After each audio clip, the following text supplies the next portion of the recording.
ready? Yes, we are live. Welcome everyone. Welcome to UC Organic Gardening, urban setting in Ferguson, Missouri. And what we're going to talk about today is we're going to talk about a different variety of plants that we have growing at the moment. And we're also going to talk about the things that are actually planted for the fall season. Okay, so what we have up first here is we've got beans here that was planted earlier in the year. And what we're doing with these is we're actually letting these beans go all the way and dry.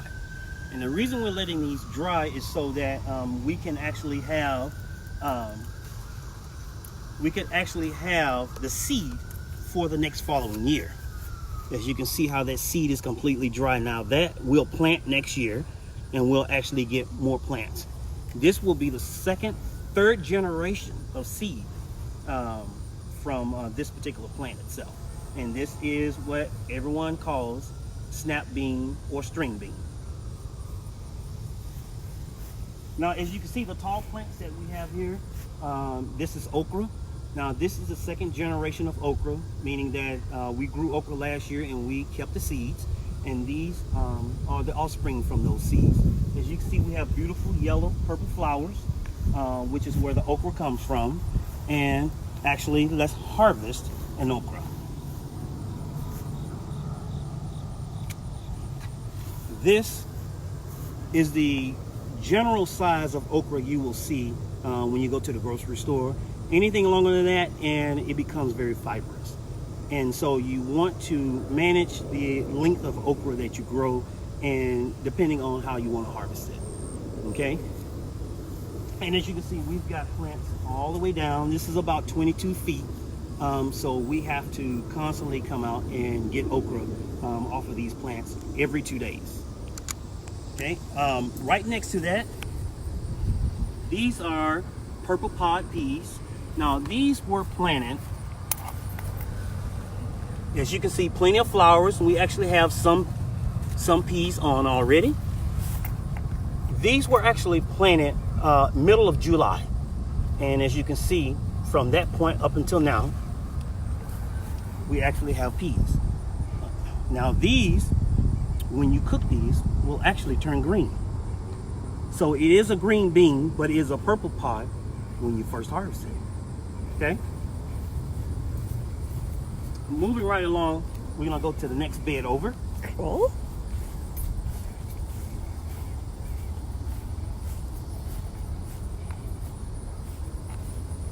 Now in the second bed we have here, we've got lettuce planted. This will be one of the fall harvests. This is something that will grow throughout the course of the fall and through the winter. Right next to it, as you can see, we've got peppers. We've got lots of flowers and peppers being developed, as well as jalapeno peppers. As you can see here, plenty of jalapeno peppers. We've got 4 plants, which is more than enough for my family, and we've got 4 plants of the bell pepper as well, which is more than enough for us. A little further down, now these beans were actually planted in June. So in planting in succession, you allow yourself to harvest constantly throughout the course of the year. So as you can see, lots and lots of large bean pods all over, but what you don't see is flowers.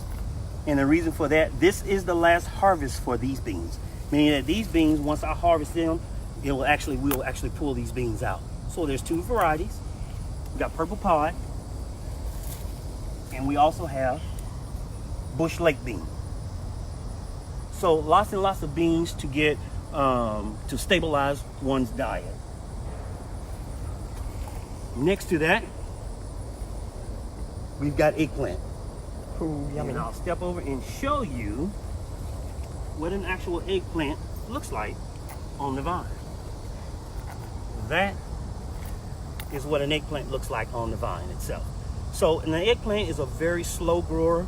So this is something that you want to plant as early as possible and give it plenty of time to produce for you. And usually, it's usually in the fall when you harvest eggplants.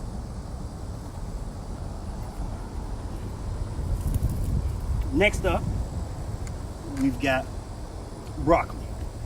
Now, as you can see, these are very tall plants. Broccoli gets about 3 feet tall, and it will begin to produce heads of broccoli in about 30 days. And it'll be time to harvest the broccoli from that particular point. Oh, like here's a head right here. Yes, yes. We got one head that's already developing here. This one is actually, if you only wanted a small amount of broccoli, you can cut this head off and you can cook that, steam that, or eat it raw, however you want to do it. Now, if you cut this plant and you leave it, this will actually produce smaller broccoli heads along the sides. Cool.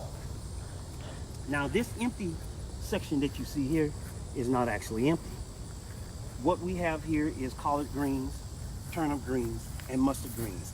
As you can see, they're already on the rise. These were actually planted 3 days ago. That's how fast they germinate. And this whole entire section here, which is about 15 feet,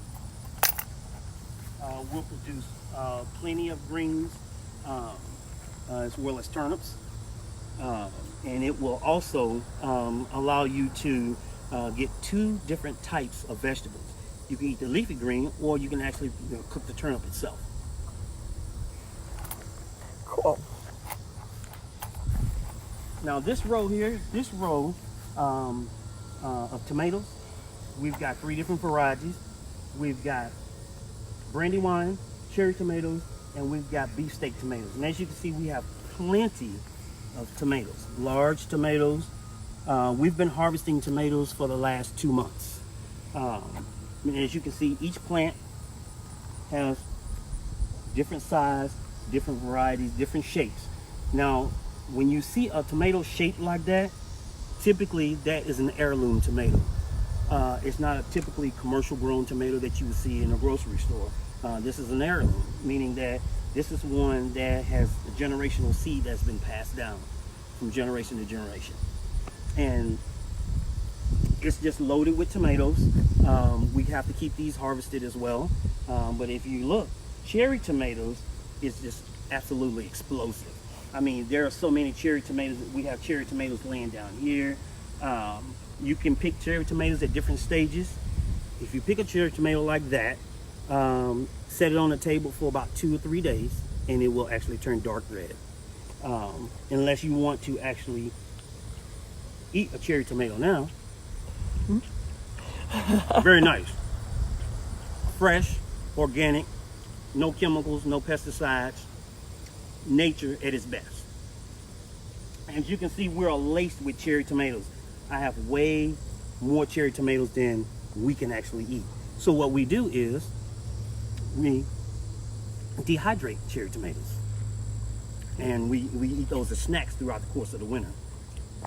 Nice, good idea. Cherry tomatoes, and we get down to steak tomatoes. Also, same way, different shapes, different sizes, different stages. Mostly at this particular point they're green, but let's take a look. Look at that. Oh, so nice. We've got 3 different stages of tomatoes here. We've got one that's just beginning to turn yellow or orange. We've got one that's half orange, and we've got one that's almost completely red. Yummy. Very beautiful. Now that, you can actually eat that. The best way to eat a tomato, in my opinion, and it's just my opinion, is right off the vine and bite into it like an apple. Yeah, definitely. So again, an urban backyard, anyone can do it. It's not hard. Once you get it set up, nature does it itself. It takes care of everything for you. And you can harvest like 3 seasons. And you harvest in winter also? Yes, we actually do harvest in winter as well. We do what is called a hoop tunnel, where we place hoops over the bed, and we use plastic, and that captures the heat and allows the plant to grow even in the actual winter time. Cool. Now, behind me, before we get to the last bed, is butternut squash.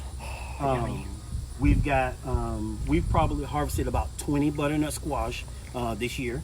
And as you can see, we've actually got butternut squash still growing. These are the last ones for this season. We've got one here, and we have a larger one sitting over there, which is almost ready. Yummy. How do you know whenever it's ready? You can tell when a butternut squash is ready. This one is actually ready. The stem actually turns brown. Cool. As you can see, the stem is turning brown on that one. That one is actually ready to be harvested. And the way you harvest a butternut squash is you want to cut as much of the stem as possible towards the plant, so that it looks like that. The reason that you want to do that is you want to do that so that the plant continues to absorb nutrients from the stem. Not only that, but it keeps a seal on the plant. This will actually last until this time next year. Wow. Wow. They last 9 to 12 months. This is why it's called winter squash. Yeah. So you harvest it in the fall and you eat it throughout the winter. Cool. So the very last bed. Somebody says that they love, Candace says that tomatoes are my favorite food. Thanks for the information. You're very welcome, Candace. Okay, so the very last bed we have here are radishes. We've got 29 feet of radishes. We've got 2 different rows. This will produce enough radishes to pickle, I will probably say about 15 to 16 quarts. And radishes, you can put those in groups, and they will, when they grow, they will actually push away from each other and allow the radish to actually grow right next to each other. So you don't have to space them as most people think they do. You can group them together, and those things will actually grow up, and they will bend away from each other and allow the radish to actually develop. Wow. Yeah, it's pretty amazing. And as you can see here, we've got another row of beans. These beans were actually planted in July as well, along with the purple pods over on the other side, and they will be harvesting both at the same time. Now, bean is a very stable product, and it will allow you to do a lot of things as far as processing. You can freeze them, you can can them, you can do a lot of different things with beans, and this is one of the reasons why we wanted to grow as many beans as we've grown this year, so that we can use those not only while we're actually growing, but we can actually use those throughout the course of the winter. Now, I can tell you guys, what you've seen here, I have not gone to the grocery store at all this year to buy vegetables. Okay, everything has been coming straight from the garden to the table, and that was one of the purposes of growing the way I've grown this year as well. We wanted to see exactly what it would take to actually grow and harvest the food that we actually eat, and what would it have as far as an effect on our bodies. Ooh. And what was the effect? Or what are the effects so far? The effect so far is allergies, reduces the amount of allergies that we've had. Not only that, weight control. Not only that, but we've had carrots. We've been eating carrots all summer, as far as getting the amount of vitamin C that you need in order to correct, or not only correct, but keep your eyesight intact. So, and these are these carrots up here that rabbits have dug up or something? Now, these are carrots from the harvest that we did. Okay. The harvest that we did earlier on in the season, these were some that were still left in the ground when we actually started planting something else. We actually got 16 quarts of carrots in the freezer. Whoa. Not only that, but we also have 6 quarts of okra so far, and we have 6 quarts of beans so far. Blackberries, we've got 10 quarts of blackberries in the freezer. So, and as you can see, we still have a long way to go. So we're going to have lots and lots of products. So if you're going to do something like this, it doesn't matter whether you're in an urban setting or if you're on an actual farm, invest in a deep freeze, guys. I didn't do that, so I'm hurting for it now. So I'll have to get a deep freeze because there's so much product coming off and at such a fast pace. There's no way, you know, that my freezer is going to hold it off. It's just not going to happen. All right, so the last other thing that I have growing here, guys, is sweet potatoes. These barrels here, sweet potatoes, these were planted from slips. And I've got 2 barrels. And these will stay until actually they die off. And once they die off, I'll harvest the sweet potatoes. Now last year, I ate sweet potatoes all winter long. We got about 60 pounds of sweet potatoes. And that sustained us throughout the course of the winter, along with butternut squash, and along with the blackberries, and along with the beans. So a lot of those things inspired me to make the garden even bigger. So last year there were only 2 beds last year, and over the course of winter I added 2 more beds in order to give us a larger variety of product to grow. So again, this is UC Organic Gardening, and this is an urban setting, Ferguson, Missouri. Not only do we harvest for ourselves, but we share a lot of this with our neighbors, friends, and family. And not only that, but we also have a farmers market where people come and pick their own product, and they pick it by the pound. Bring your own bag, pick whatever it is you want, and you pay by the pound. Cool. So until next time, happy gardening. Hey, great. Thanks for having us over to your farm. You're very welcome. Okay, I'm going to figure out how to press this finish button while holding my other camera.